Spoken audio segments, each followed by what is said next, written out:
नमस्कार दोस्तों, स्वागत है आप सबका आपका अपना चैनल राजनीतिक संग्राम में। दोस्तों आपको बता दें, बिहार का विधानसभा चुनाव शांतिपूर्ण ढंग से निपट गया। कोरोना महामारी के बीच चुनाव आयोग ने पूरी तैयारी के साथ बिहार विधानसभा चुनाव संपन्न कराए। चुनाव आयोग के लिए बिहार का चुनाव ऐतिहासिक रहा, क्योंकि जब पूरे दुनिया कोरोना संक्रमण से जूझ रही हो और एहतियात के तौर पर कई प्रोटोकॉल लागू हो, ऐसे में हर प्रकार की गाइडलाइंस का पालन करते हुए चुनाव संपन्न करना बड़ी उपलब्धि है। अब चुनाव आयोग की नज़र अगले साल के विधानसभा चुनाव पर है, जिसमें कई राज्यों के विधानसभा चुनाव होने हैं। इन राज्यों में केंद्र शासित प्रदेश पुडुचेरी सहित 5 राज्य हैं, जहां 2021 में चुनाव होंगे। अगले साल जिन राज्यों में विधानसभा चुनाव होने हैं उनमें पश्चिम बंगाल, असम, तमिलनाडु, पुडुचेरी और केरल के नाम हैं। इन राज्यों में सबसे चर्चित पश्चिम बंगाल है, जहां तृणमूल कांग्रेस पार्टी का शासन है और ममता बनर्जी मुख्यमंत्री है। भारतीय जनता पार्टी ने तृणमूल कांग्रेस को चुनौती देने के लिए तैयारी शुरू कर दी है। दूसरी ओर ममता बनर्जी का कहना है कि सरकार टीएमसी की बनेगी,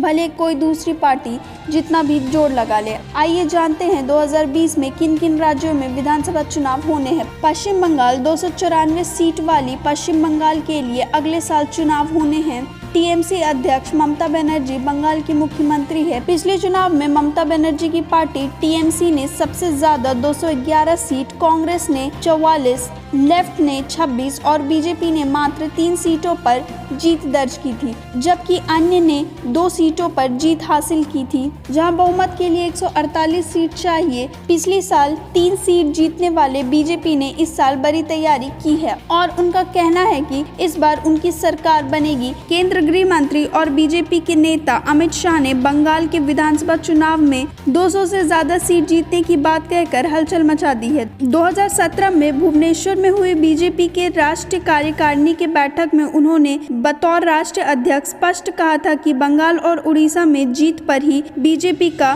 स्वर्ण गुण शुरू होगा। ऐसे में अमित शाह वर्ष 2021 में विधानसभा चुनाव में अपने इन सपनों को हर हाल में पूरा करना चाहते हैं। अब हम आते हैं असम की ओर। 126 सदस्य असम विधानसभा के लिए अगले साल मार्च अप्रैल में चुनाव हो सकता है। 2016 में हुई चुनाव में किसी भी दल को स्पष्ट बहुमत नहीं मिला था।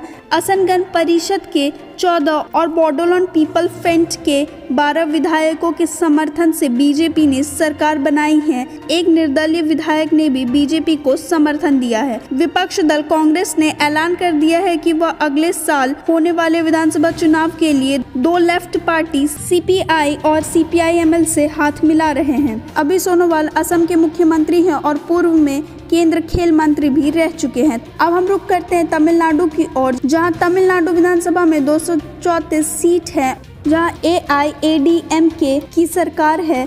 तमिलनाडु के मुख्यमंत्री ई पलानीस्वामी हैं। तमिलनाडु में सरकार बनाने के लिए 118 सीटों की जरूरत होती है। विधानसभा में बीजेपी एआईएडीएमके के साथ चुनाव लड़ेगी या नहीं, ये अभी साफ नहीं है। हालांकि केंद्र में दोनों दलों का गठबंधन है और एआईएडीएमके एनडीए की घटक दल है।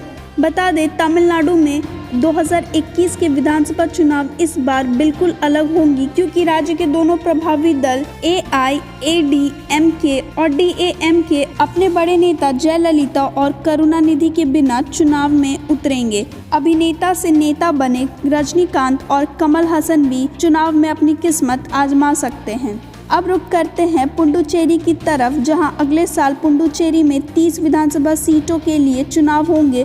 पुडुचेरी केंद्र शासित प्रदेश है और जहां बी नारायणसामी मुख्यमंत्री हैं। बीजेपी नेता किरण बेदी यहां की उपराज्यपाल हैं। पिछले चुनाव में कांग्रेस ने सबसे ज्यादा 15 सीट जीती थी। पुडुचेरी में कांग्रेस और डीएमके में गठबंधन है, जबकि एआईएडीएमके और एआईएआरसी विपक्ष में है, जहां सरकार बनाने के लिए 16 सीट की जरूरत होती है। पुडुचेरी में 3 मनोनीत पद हैं, जिस पर बीजेपी के नेता काबिज हैं। अब हम रुक करते हैं केरल की तरफ। केरल में विधानसभा के 140 सीट हैं, जहां सीपीआई के नेतृत्व वाले एलडीएफ की सरकार है, जहां पिनराई विजयन केरल के मुख्यमंत्री हैं। पिछले विधानसभा चुनाव में एआईडीएफ को 91 और कांग्रेस के नेतृत्व वाले यूडीएफ को 97 सीट मिली थी। यहाँ सरकार बनाने के लिए 71 सीटों की जरूरत है। अगले साल होने वाले विधानसभा चुनाव के लिए बीजेपी पूरी तैयारी में जुट गई है। दक्षिण के इस असम राज्य में चुनाव से पहले अपनी जमीनी स्थिति मजबूत करने के लिए बीजेपी सक्रिय हो गई है। दोस्तों, आपको क्या लगता है, क्या इन 6 राज्यों में भी 2021 में बीजेपी की सरकार बन पाएगी या नहीं? कमेंट कर जरूर बताएं। यदि आपने अभी तक हमारे इस चैनल को सब्सक्राइब नहीं किया तो लाल बटन दबाकर इसे सब्सक्राइब करें और घंटी बजाना ना भूलें। धन्यवाद। आप देख रहे थे आपका अपना चैनल राजनैतिक।